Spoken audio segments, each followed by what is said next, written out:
Hey, footy fans, you ready for some footy fun with Footy Fin? And here we are, my tips for the NRL Grand Final 2024. The decider, the big dance. Who's going to win? The two best teams from all season, the Melbourne Storm and the Penrith Panthers, face off against each other, just as they did in 2020. So who's going to win? Going to run over the players and a few predictions, etc., etc. Just out of interest, these two teams have met twice this year. Way back in round one in March in Melbourne, the Storm won just 8-0. They held the Panthers scoreless. And then in round 24 at Penrith, the Storm prevailed 24-22 in a close match. So will the Storm make it 3 from 3 for 2024 or not? Of course, the big news this week is that the Storm are missing their enforcer, Nelson Asofa Solomona. He was controversially banned for a number of matches, so he's sitting on the sideline. They will definitely miss him for sure. So, looking at the two squads and a few key matchups, well, first of all, the spines of each team. The hooker, half, 5/8 and fullback. Both teams have got very effective spines, and they're very well matched. I would say the two halves pairings and indeed the fullbacks are very closely matched. You've got the Dally M winner, Jerome Hughes, who's a New Zealand Kiwi player, pairing with Cam Munster, a Maroons and Australian representative from Rockhampton. On the other hand, you've got the Cleary and Luai pairing. I would say, though, in terms of the spines, when we look at the hookers, Harry Grant from the Storm up against Kenny from the Panthers, if I were choosing a rep team or whatever, I'd pick Harry Grant any day of the week in that one. So will that prove critical? Let's wait and see. In terms of the wings, Melbourne have a huge height advantage. And indeed, if you look at the two wings and the two centres, compare them between the teams, apparently Melbourne has an average height advantage of 10 centimetres per player across those four players. That's of interest. Of course, the Panthers wingers To'o and Taruva are nuggety little fellas, quite short. Melbourne, of course, would be foolish not to try to take advantage of the aerial skills and the height advantage of Will Warbrick and Xavier Coates out on the wings. What else? Looking at the forward packs, and this is true across the board, but it's particularly notable, I think, in the forwards. The Panthers have more grand final and indeed rep football experience than the Melbourne pack. The Melbourne pack is relatively young and inexperienced on the whole, but they've done very well this year, that's for sure. Ali Katoa in the second row is worth a special mention. He's been very impressive this year, but as has the whole forward pack. Sean Blory's second row partner is another one there. Tui Kamakamika and King as props. Christian Welch is named at number 15 on the bench. He's a relative veteran. I think he's 29 years old. Given that Nelson's out, Christian is the only Storm player that played in that 2020 Storm win over the Panthers in the grand final.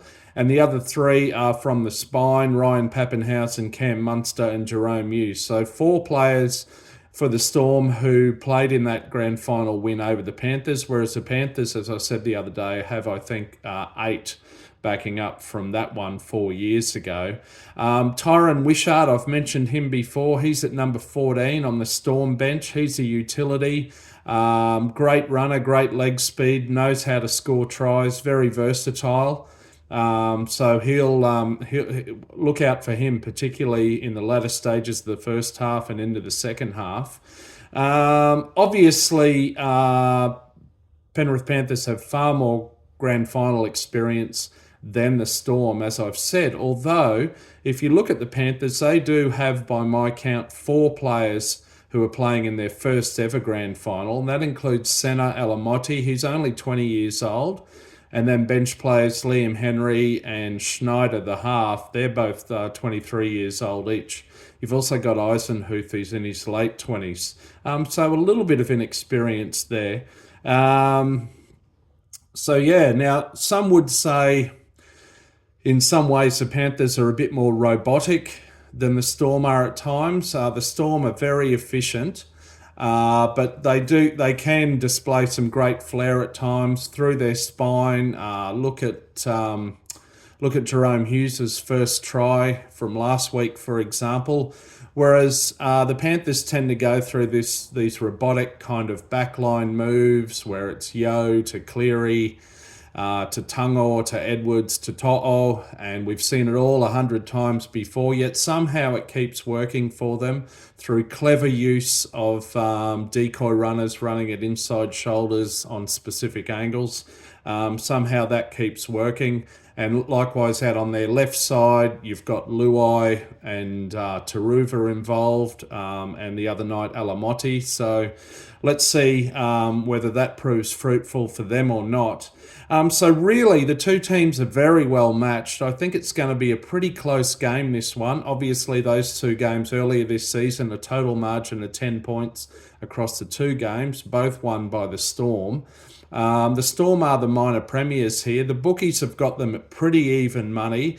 Storm at slightly shorter odds today. So I think for me, the big critical question is around grand final experience, and will that be a factor or not?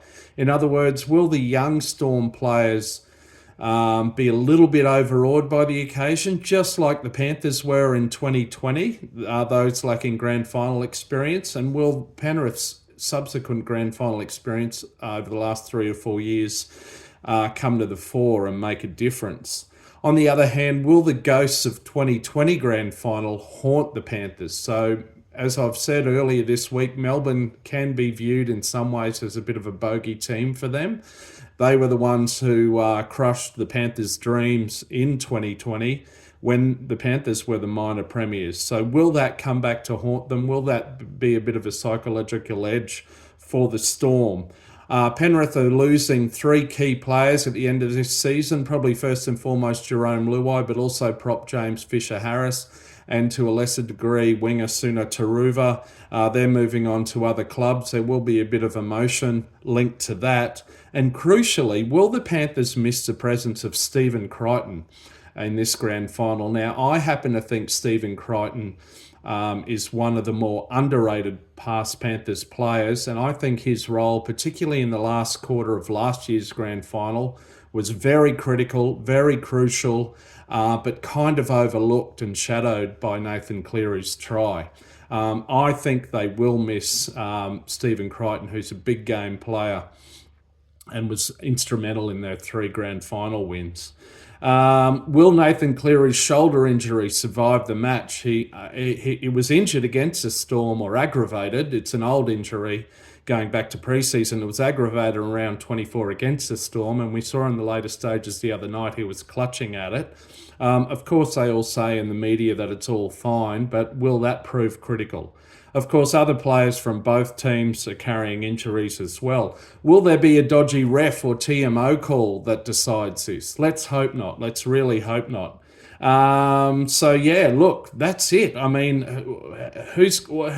will someone stand up like some young unheralded player, be it Sean Blore or Eli Katoa or someone else, stand up and make a difference in this final, just as that fella did for the Raiders at the end of the 1989 grand final? Who knows? Anyway, it's exciting times. Now, my tip, look, is it, do I go with the head or do I go with the heart? But no, all honesty, I'm tipping the Storm here to win this game in a tight contest.